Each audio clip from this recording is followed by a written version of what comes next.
I will show you how you can download and install Java JDK and set up its path. First of all, you have to check Java is installed into your PC or not. For this, type CMD in the search bar, then search command prompt and open it. Now, type Java version and press enter. If you saw this option, then there is no Java installed into your computer.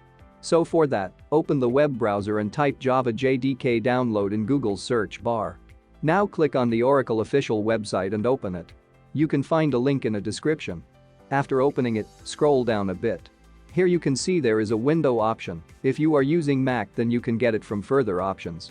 After clicking the windows, click on the x64 installer to download the Java setup file. I have already downloaded it.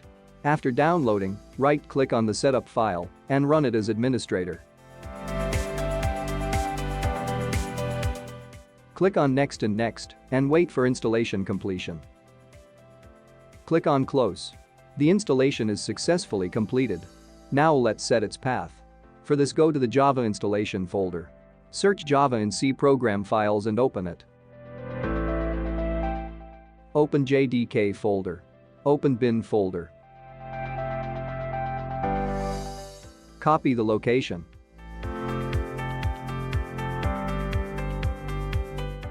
Open Environment Variables option by searching it from the search bar. Click on Environment Variables, click on Path and edit it.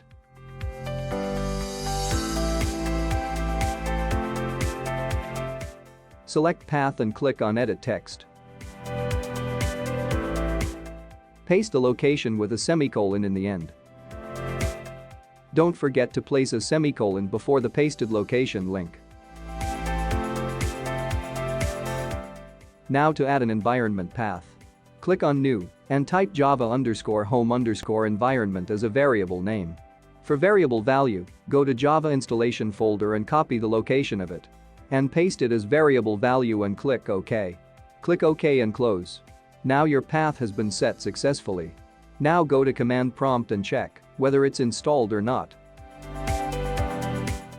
Type Java-version and press enter. If you face any problem or have any question, then you can ask on a comment section.